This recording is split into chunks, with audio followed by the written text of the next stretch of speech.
My name is Nancy. There's a world out there I don't know about. I learned about it as a child, watching TV. Animals living in the wild, landscapes I've never seen before, and the lives of various people who speak different languages. Wanting to see this unknown world up close, I bravely studied abroad during my college years. There, in my destination, was the unknown world I sought. Even though the language was different, people's lives were thriving. There were many creatures, and breathtaking landscapes unfolded. I want others to experience this wonder too. Thinking that, I got a job at a travel agency. I was in charge of tour planning at my assigned department. Using what I learned during my study abroad, I handled everything from site inspections to negotiations. It was a whirlwind life, but I wasn't neglecting my personal life. I married Daniel, whom I met through work, a few years ago. I was balancing work and family life well. But then, a problem arose. It was with my mother-in-law, Barbara. Barbara, a housewife, believes women should stay at home after marriage. I don't deny her viewpoint. But I think such an idea is outdated. I told her so, but she said to me, "Isn't it a woman's job to support Daniel? Do you have a problem with that?" But, what? Talking back as Daniel's wife? No. Ultimately, Barbara didn't understand. I didn't want her to impose her views on me. I couldn't live with Barbara like this. So, I suggested buying a house to Daniel. I think people's view of us will change if we buy a house. Just saying that, Daniel easily agreed to buy a house. This is how I avoided living with Barbara. But the story didn't end there. Once we bought the house, Barbara started coming over often. Every weekend, she'd come and make noise with Daniel. Of course, she didn't take care of her husband, Anthony. "Barbara, is it okay to leave Anthony alone? He's not a child. He'll manage." Wasn't supporting a husband a woman's job? I wanted to retort, but I could see it leading to a fight. So, I kept quiet. Then, Barbara, who had been noisy with Daniel, suddenly started a conversation. "I forgot to say, but I'm going on a trip next week. Please be careful." "What are you saying?" "Nancy, you're coming too." "Eh? But it's so sudden. You're not planning to join the family trip as Daniel's wife?" "But there's work too." "It's a family trip. Or are in-laws not family to you?" "That's not what I mean." "Then make it happen." "Yes." I couldn't talk back. But that was still the better part. Seeing me troubled, Barbara said in a mean tone, "And book the hotel." "Eh? I should?" Always bragging about working at a travel agency, right? "I'm not bragging." "So, you can do it, right?" "Where are we going?" "London." London, where I studied abroad. I still have many contacts there. It might be difficult for other countries or regions, but maybe I can manage London. "Okay. I'll try." "I have the plane tickets, so just book the hotel." "Eh? You booked the flight but not the hotel?" "I got the tickets." "Got them?" "I exchanged my card miles for first-class tickets." Barbara grinned. Judging by her joy, it seemed true. Then I noticed piles of branded goods on the sofa. "I see." I understood. Hearing first class, Daniel leaned in. "First class? Seriously, Mom?" "Yes, it's a first-class trip abroad." "Awesome. We leave at 9:30 p.m., so you can work till the last minute." Barbara was still grinning. It felt odd. But there's no point in lying about going on a trip. I have to properly book the hotel, or she'll complain. But it's so sudden, finding a hotel might not be easy. After some thought, I decided to use my old contacts from my study abroad days to get a hotel referral. I asked over the phone, "Can you do it?" For Nancy's request, "Sure. 4 people, 2 rooms." "Thank you." With that, I successfully booked the hotel. Then, on the day of the trip, it was such short notice that I couldn't take the day off, so I was working. Barbara had told me to meet at the airport at 6 p.m.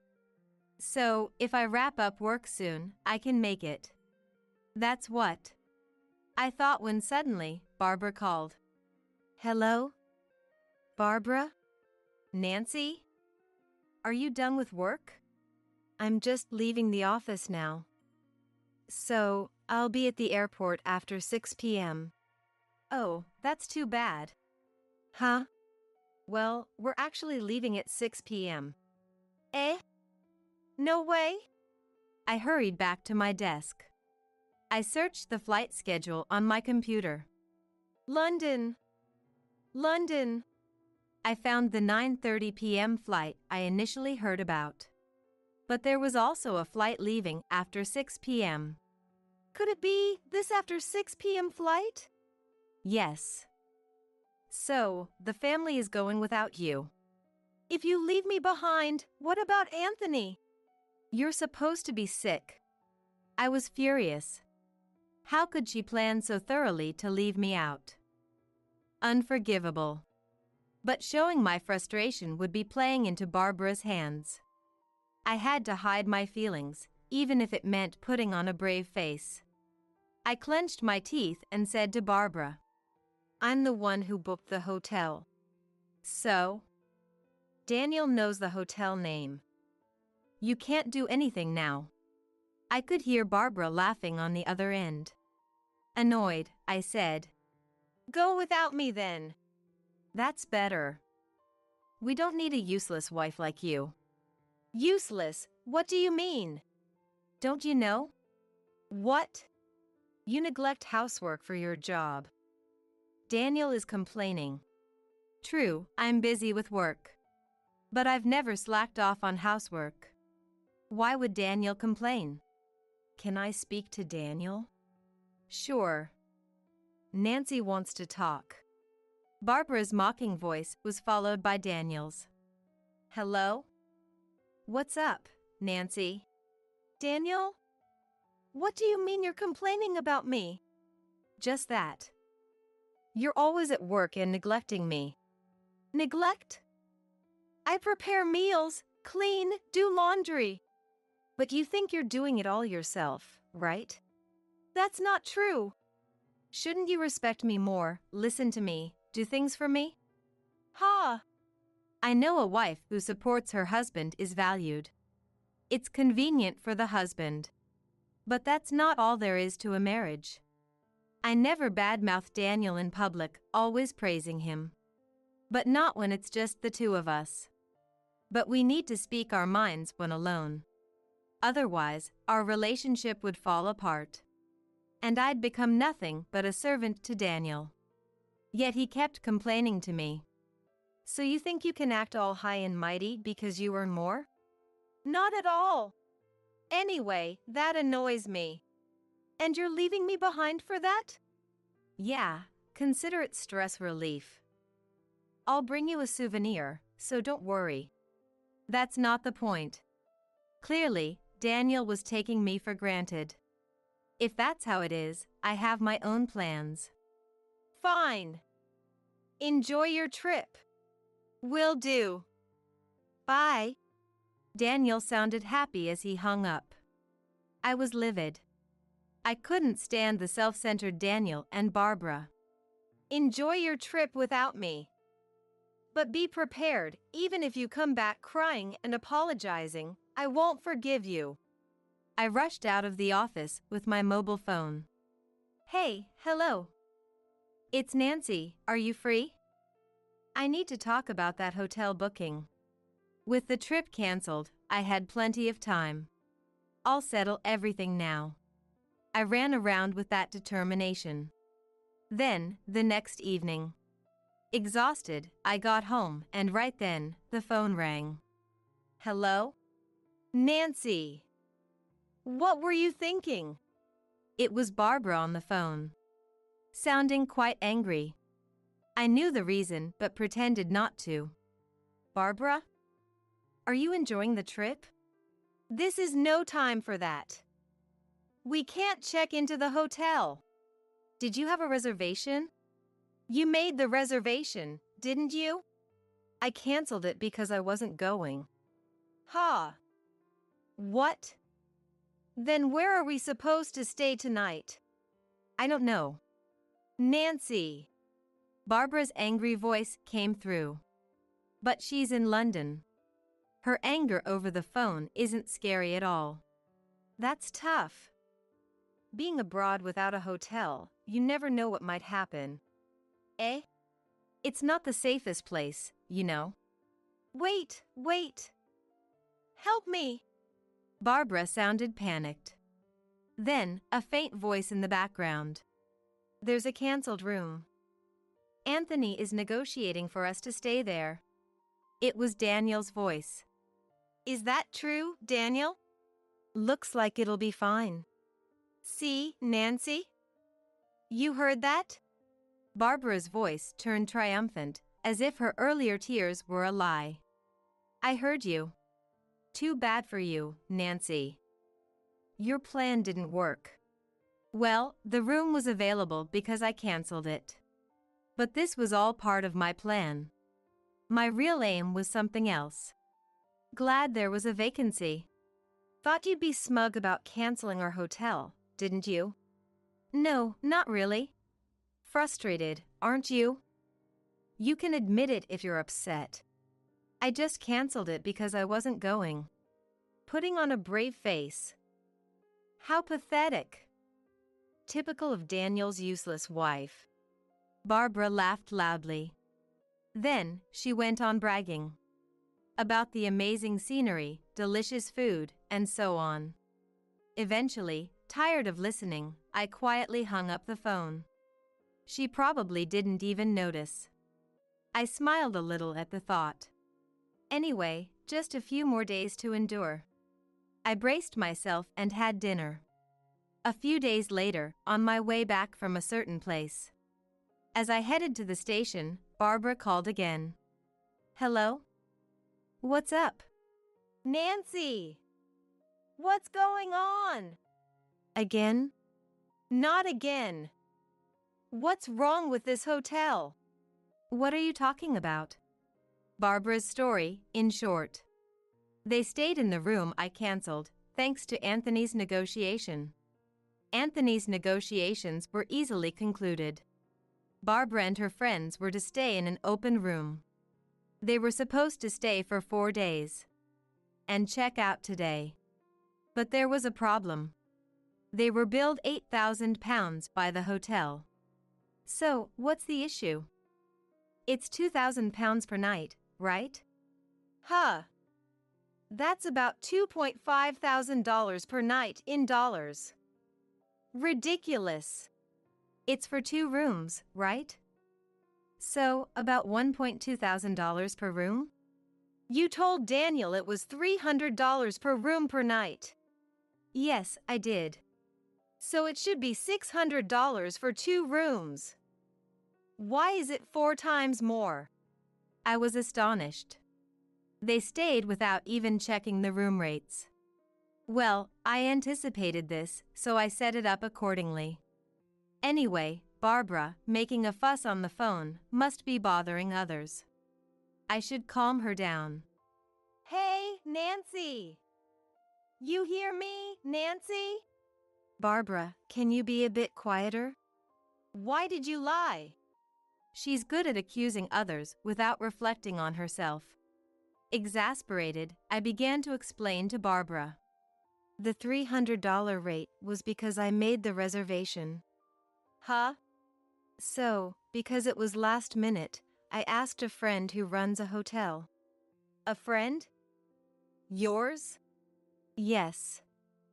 Their hotel offers rooms for around $600 for 2 people. Then why $1,200? That's the rate for a really nice room. My friend did me a favor. Eh? A favor? There were no other vacancies, so they arranged a nicer room. So, is this the regular price? Barbara sounded flustered. When I heard from Barbara, there was no time left for the trip. So, I told my friend any available room would do. The only vacancy was an expensive suite. My friend kindly gave a discount. Barbara left me behind without asking. I immediately told my friend the situation and got the room cancelled. But I couldn't just leave Barbara and the others without a hotel. So, I asked to accommodate them at the regular price if they came. I knew Barbara, having heard about the hotel from Daniel, wouldn't check the price. And I was right. Come on! You should have said that. Yelling won't help. Please make sure to pay. We're not paying. Nancy, you pay. But if you don't pay, you'll be arrested. Arrested? Of course. Troubles abroad can be messy. Are you okay with that? Barbara seemed at a loss for words. As I was about to hang up, thinking I had one, Barbara shouted, Don't mess with me. You'll regret this when I get back. That's fine, but we're strangers now, right? Huh?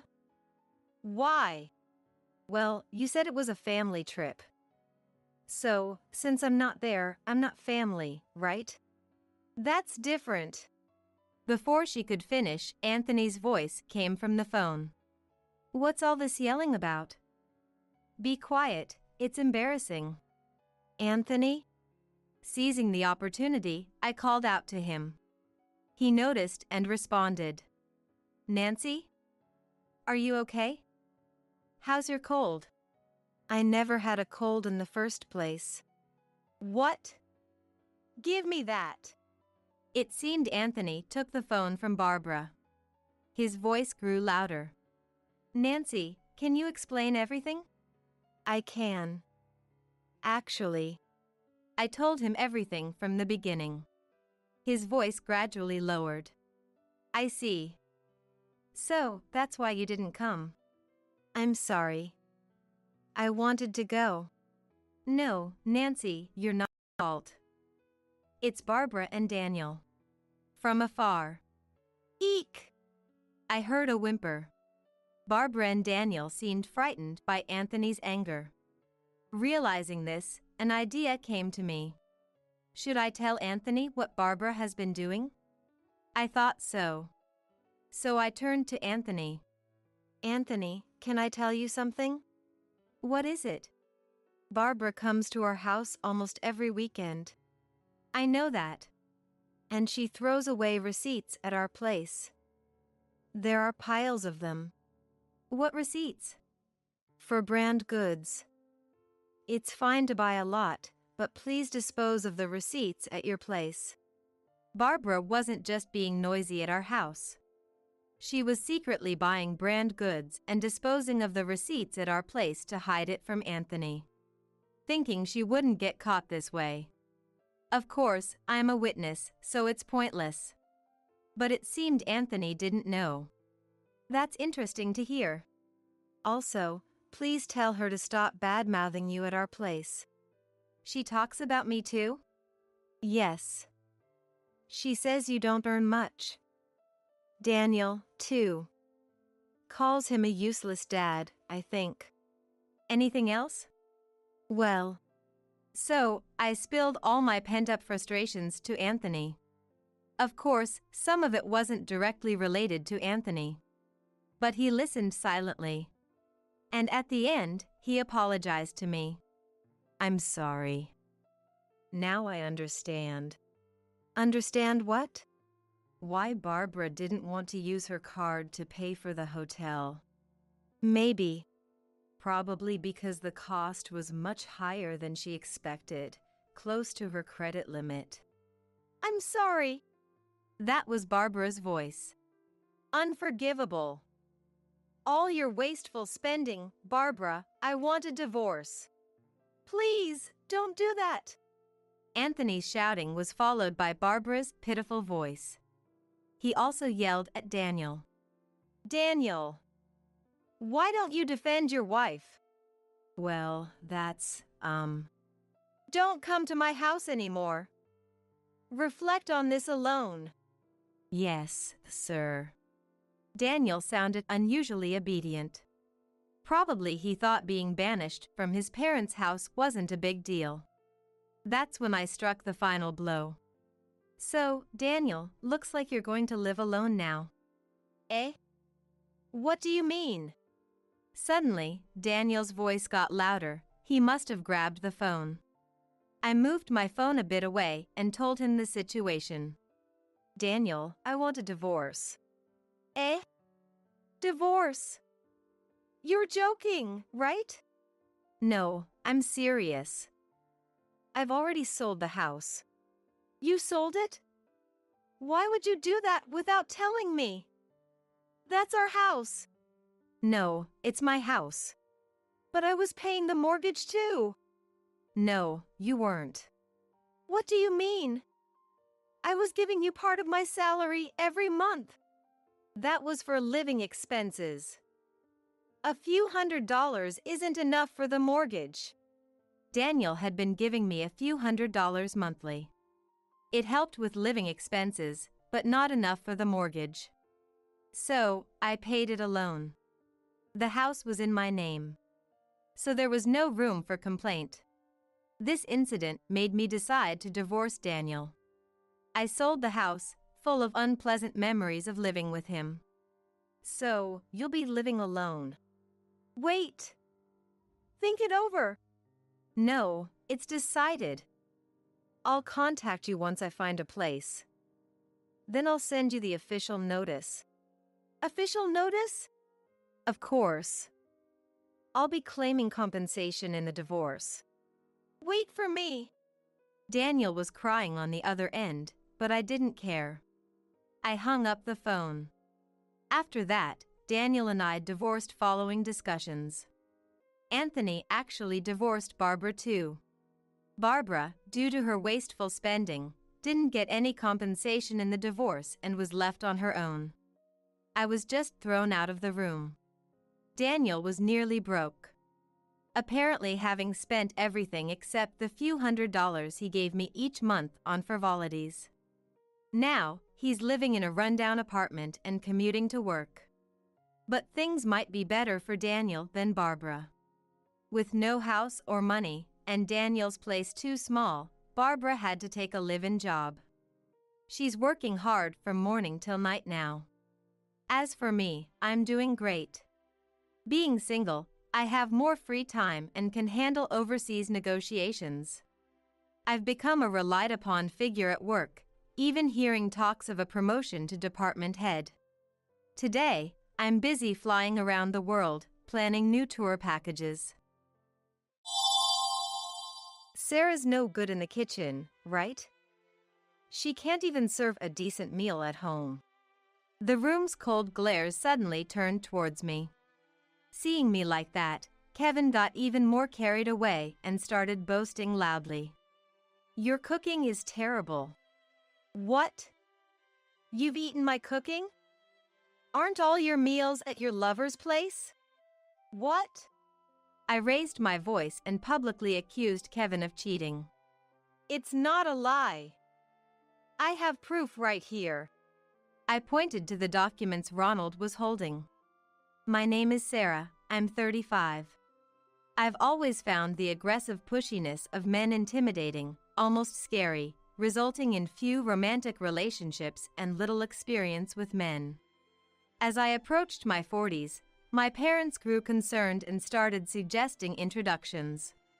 Initially, I refused, but with few opportunities to meet men and feeling pressured by my parents, I began to feel a rush towards marriage and went through a few introductions. One of them was Kevin. Kevin was kind, serious, and worked as an elite employee in a top company. He was big both in height and build, but strangely, I never felt intimidated by him. Our talks about marriage went smoothly, and I even had a family meeting with Kevin's parents. His family owns a restaurant, and his father is a famous chef. His dad, Ronald, is regarded as a major figure in the culinary world, known for being quiet and strict. I naturally straightened up when I met him. On the other hand, Kevin's mother, Michelle, was gentle, with a soft demeanor that formed dimples when she smiled. Kevin and I decided to get married. My parents were thrilled about me marrying into a wealthy family. The condition for our marriage was that I become a housewife, so I quit my clerical job at an electronics manufacturer. Even then, my coworkers teased me endlessly about marrying rich. Looking back, that was probably the peak of my happiness. Kevin told me he couldn't come home often because of his busy job, but asked me to bear with it for a while. He planned to achieve certain results at his current company before quitting to help with the family business. I decided to support Kevin because I believed it was good to take responsibility at work. Years into our marriage, he hardly ever came home. I knew he wouldn't be able to come home often, but I didn't expect it to be this bad. I found myself waiting alone in the living room of our condominium. This condominium was provided by Kevin's parents when we got married. He's not coming home again today. I decided to support him because I believed it was good to take responsibility at work. He hardly ever comes home, let alone regularly, since we got married. He often travels for work, leaving the house empty for days. Dinners are almost always eaten out, and it's normal for Kevin to come home late. Despite coming home late, he leaves incredibly early in the morning. I worry if Kevin is getting enough sleep or eating properly. He often leaves for work without having breakfast. I once caught Kevin in the morning and asked him why he doesn't eat at home. He often travels for work, leaving the house empty for days. Kevin didn't even look at me as he tied his tie. It's okay. I'm just really busy with work right now. Don't worry about it, Sarah. With that, he would leave the house immediately. Even on weekends and holidays, he works from early morning till late at night, and often he's away on business trips. Initially, I thought Kevin was just being considerate by staying away from home. There was even a time when I thought it was cute, wondering if he was embarrassed. He didn't even look at me as he tied his tie. His belongings were minimal, only the bare necessities. Naturally, we hardly talked, so I knew nothing of his hobbies, likes, or dislikes. I wondered if it was my fault. I talked to my parents about it, but they said it's good for a man to be busy with work, not taking my concerns seriously. My few friends also think it's better for husbands to earn outside and not be at home. They even envy me, showing no concern for my worries. Kevin holds the purse strings, but he ensures the monthly living expenses are provided for, so there's no financial insecurity. This lack of insecurity, however, makes me anxious in reverse. I often blame myself, wondering if I did something to make him dislike me. I think about whether there's something wrong with me as a wife, meticulously cleaning and studying cooking to prepare delicious meals every day. Kevin tries to dispel my worries in the little time he has, seeing my anxious face. Sarah, you're doing just fine. I had convinced myself this was just another form of marriage, but then I got scolded by Ronald recently. I received a call from Ronald at the end of the year. I thought it unusual to get a call from Ronald, but then he yelled so suddenly that I dropped the phone. Sarah, what kind of nerve do you have? Did something happen? Don't play dumb. Why haven't you been attending the family gatherings? Year after year. I had never heard about these family gatherings before. I had discussed the Christmas party with Kevin before, and he told me the family doesn't gather because culinary people meet up for Christmas. He also said that when relatives do gather, the numbers become too large to manage. Usually, he goes to his parents' house with presents alone. First of all, if you're not attending this year, Shouldn't you at least apologize for being unable to attend? Ronald's stern voice made me freeze. It's been a Christmas tradition for me to stay home while he visits his parents alone. I've been careful with presents and messages, trying not to be rude.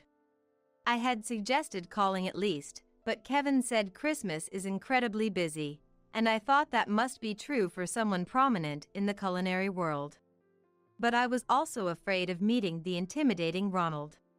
According to Ronald, the family gathers on December 24th for a party, and culinary people meet on December 25th. I could only apologize over the phone. He just berated me before hanging up. After the call, my mind was filled with questions. What did he mean by Sarah doesn't need to come? Why did he lie about there being no family gatherings? Did he go so far to prevent me from attending? That night, when the date changed, Kevin came home. Thinking it was now or never, I bravely asked him about the Christmas party. Today, I got a call from Ronald. He scolded me for not attending the Christmas party. Kevin sighed and answered reluctantly. Going to a gathering with so many people can be intimidating. Plus, many wives dislike visiting their husband's family home. That's why I thought I was being considerate. I was astonished by his misguided attempt at being considerate. Indeed, many people dislike visiting their spouse's family home. My friends also complained about not wanting to go. However, never going at all seemed absurd.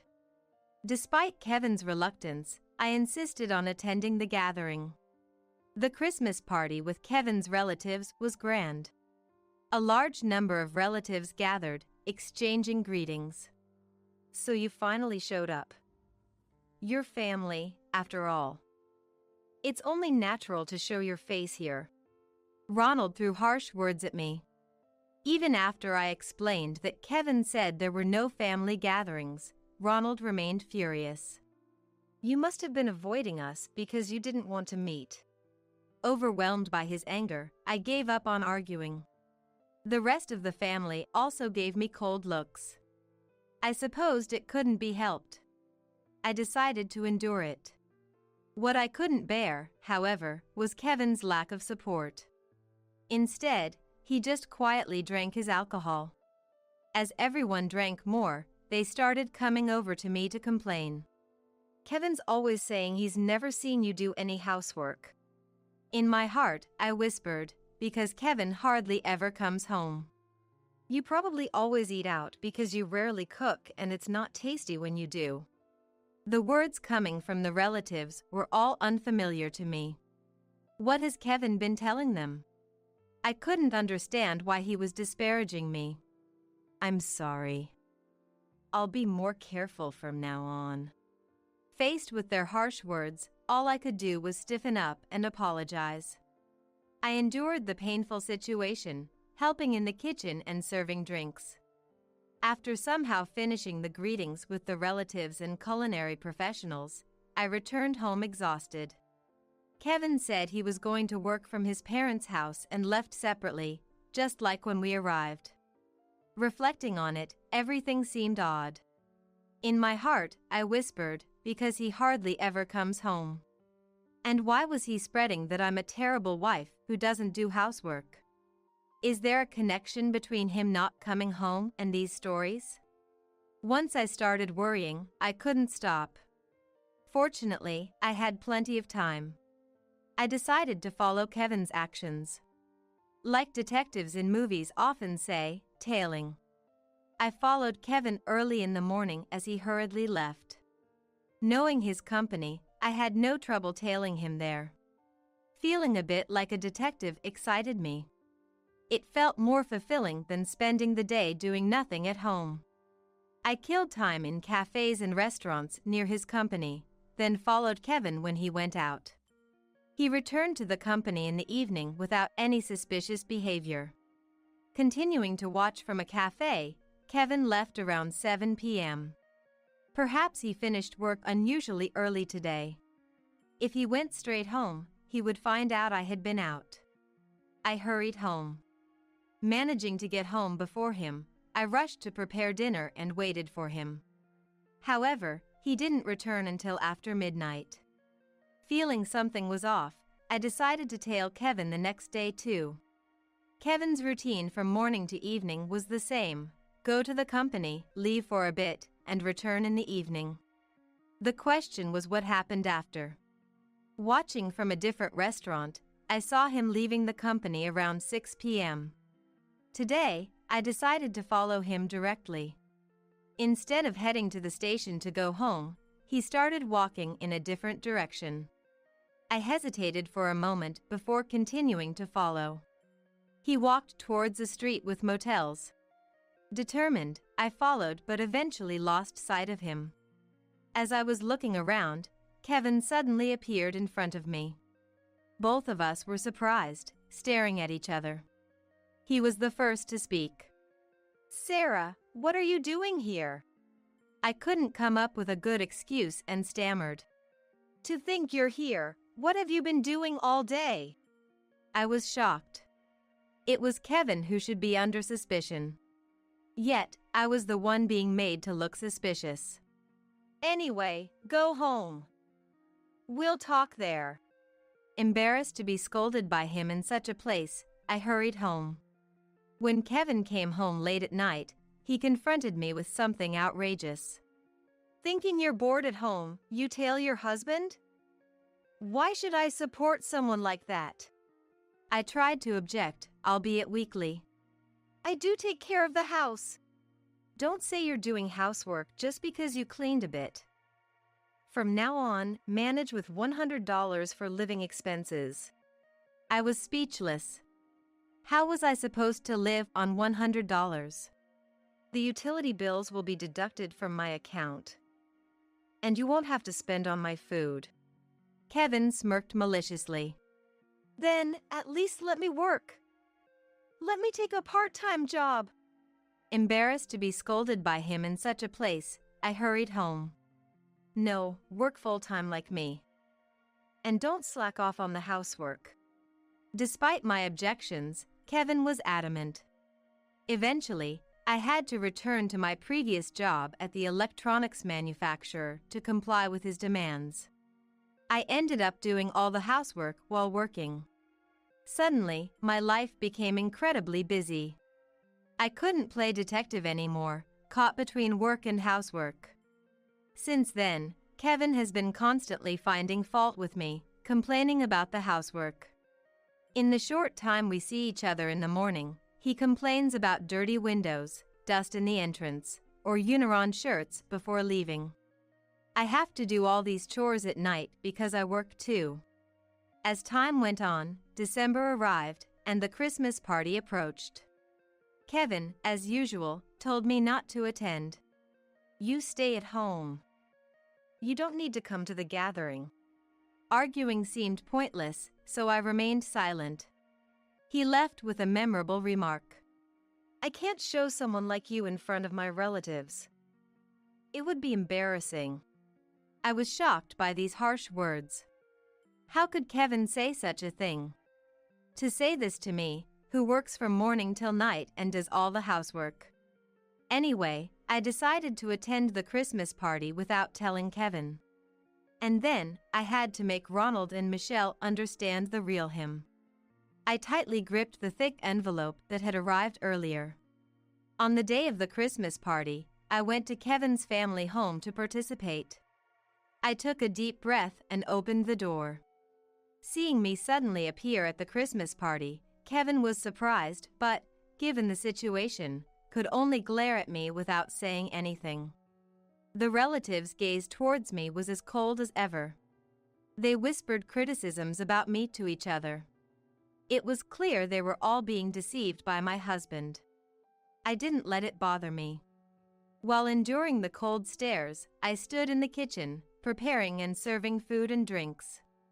After a while, perhaps as the alcohol started to take effect, he began to loudly voice his criticisms of me. Sarah's useless even when she's in the kitchen. She can't even provide a decent meal at home. All the cold glares turned towards me at once. Seeing me like that, Kevin got even more carried away and started boasting loudly. "Her cooking is terrible." Ronald's stern gaze turned towards me. What's the meaning of this? Are you not suitable to be Kevin's wife? As Ronald raised his voice, all the relatives' gazes turned towards me. Just when everyone thought Ronald was about to start lecturing, I stood in front of Kevin and began to argue back. What? Have you ever eaten my cooking? Aren't all your meals at your lover's place? What? Ronald, caught off guard, was left with his mouth half open. What are you starting now?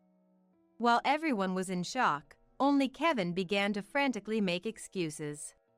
Sarah, why tell such lies just because you're being spoken ill of? Kevin turned back to Ronald, starting to make excuses. Dad, I don't have a lover. Is that so? Ronald seemed to want to believe him. He nodded more at his words than mine. Thinking he had regained Ronald's trust, Kevin began to retort with confidence. Stop talking nonsense. You're really out of your mind. I didn't just blurt out that Kevin had a lover on a whim. I took an envelope out of my bag and showed the documents inside to Ronald and others. Kevin kept harshly criticizing me without concern. Hey, apologize now. Then I'll forgive you for lying. The relatives probably believed Kevin didn't have a lover. They sent me harsh glares. Ronald and Michelle were earnestly reading the documents.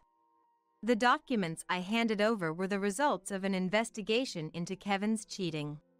Because his actions were clearly suspicious, I had a detective agency take over and investigate thoroughly. The results from the detective agency confirmed Kevin was indeed guilty. The reason Kevin hadn't been coming home was because he was meeting with his lover. Most of his time was spent at his lover's house, sometimes even using motels, according to the report. He has always been eating at his lover's place. While I managed the living expenses with $100, worked full-time, and took care of all the household chores, he was enjoying his time with his lover. When I encountered him on the street with the motels, he was about to have a secret meeting with his lover in a motel. I raised my voice and publicly accused Kevin of cheating. It's not a lie. I have the evidence right here. I pointed to the documents Ronald was holding.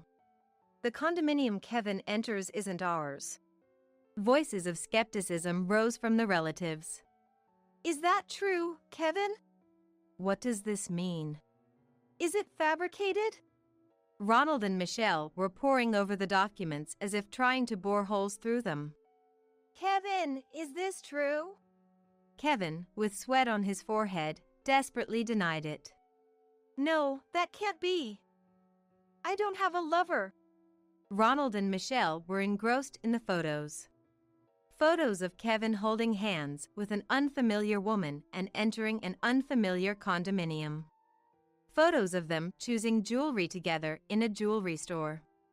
Photos of them drinking wine at a stylish restaurant. Photos of them selecting groceries at a supermarket. In all of them, Kevin's careless smile is captured. I pressed him relentlessly. Kevin, you said you were busy with overtime every day, right? Kevin turned red and fell silent. My anger made me speak faster. Why did you lie about not wanting to meet the relatives or about the cooking not being tasty? I didn't tell such lies. Even at this point, he pretended not to know. This attitude deeply disappointed me. Everyone fell silent at the exchange between Kevin and me. Then, Michelle's loud voice filled the room. Kevin! What are you doing? Kevin was taken aback by Michelle's loud voice. It's not like that. Michelle, unlike her usual gentle demeanor, had her eyes narrowed in intense anger. Even I, who wasn't being scolded, became frightened. What's different? Are you saying all this is fabricated? Despite speaking calmly now, Michelle's tone was even more intimidating. The relatives, too, were silenced by Michelle's fervor. The stuff about Sarah was all lies you told. Now explain yourself properly. I've never seen Michelle angry, she's always smiling, but she's scariest when she's angry, the relatives whispered among themselves. Kevin, as if resigning himself, curled up and began to speak softly about the truth. That woman, I'd been seeing her since before we were married, met her at a bar. The relatives started murmuring. Ronald and Michelle were staring at him with stern faces. I thought this family would never accept a woman from a bar as a wife. Was Kevin crying? There were wet spots on the floor. So, I thought I'd just marry any suitable woman and live with her at her place. So, that suitable woman was me. Kevin apologized. I'm sorry. You said you weren't interested in marriage, and I thought it would work out if I just provided money. Then, a question came to my mind. Then why did you speak ill of me to Ronald and Michelle? Without those bad words, I wouldn't have been so suspicious. I wanted her to be my real wife. I hated the idea of living with Sarah, who I don't even like. So, I wanted to divorce with you somehow. Do you realize how selfish you're being? Kevin seemed to shrink even smaller. I'm sorry. I was constantly told I wouldn't be considered a grown man until I got married, so I thought I just had to get married. And I thought once I was married, even if I got divorced, they wouldn't bother me about it anymore. He assumed that once he was divorced, his parents wouldn't meddle in his remarriage. That way, he could focus on his relationship with his lover. All he needed was a pretext for divorce. It had to appear as though the fault lay with me, not him. That's why he had been speaking ill of me, trying to tarnish my reputation. Reducing the living expenses to $100 was because he didn't want me investigating his affair. If he only gave me $100, I wouldn't be able to afford an investigation, and working full-time would leave me no time to snoop. He hadn't anticipated that I would use a detective agency. Such short-sightedness led to Kevin having to apologize in front of the family. Infidelity is the one thing you should never do. You betrayed Sarah, who has done so much for you. Michelle's forehead was throbbing with veins. Her anger showed no signs of abating. Kevin was crying and sniffling. Kevin, you are a disgrace to our family. We disown you. The gathered relatives gasped. Probably, Michelle's word was absolute. Ronald nodded deeply in agreement. Kevin no longer had a place in this home. Exposed for his infidelity and lies in front of all the relatives, and further told by his own mother to sever ties, stood up shakily, wiped his tears, and left the room without a word. After Kevin left, Michelle came to me, apologized while holding my hand. Sarah, I'm so sorry for the terrible things Kevin did. Ronald apologized as well. I'm truly sorry. You're free to divorce him. Michelle continued to hold my hand with tears in her voice. I can't believe Kevin turned out like this. We were completely deceived as well. I'm so sorry for yelling at you over things that weren't true, Sarah. I had thought Ronald was a silent, always angry, stubborn person, but he quickly admitted his mistake and apologized, proving to be a good person. And it was clear that this home was held together by Michelle. Exposed for his infidelity and lies in front of all the relatives, and further told by his own mother to sever ties, he stood up shakily, wiped his tears, and left the room without a word. I reconciled with Ronald and Michelle. Soon after, my divorce from Kevin was finalized. In a way, the divorce was what he wanted. Disowned by his family for his affair, Kevin, without the support of his prestigious family, fell off the career track and worked in a lower position, humbled. Kevin's income significantly decreased, and he was dumped by his mistress, who had grown tired of him. I learned about these developments from Michelle at Kevin's family home. I received compensation from Kevin and his mistress. Especially from Kevin's family, I received an amount more than double the usual rate, probably including a request for discretion. With financial security, I now indulge in luxuries like overseas travel several times a year. I decided to continue living in the condominium prepared for our new home, as I liked, until I no longer preferred it. Since Kevin was hardly ever there, it felt free of his presence, and I lived comfortably. The one good thing that came out of his actions was returning to work. Being coerced back into employment by him, I now had an income and no worries about future living expenses. I occasionally keep in touch with Ronald and Michelle. I'm invited to the Christmas parties, but I decline that.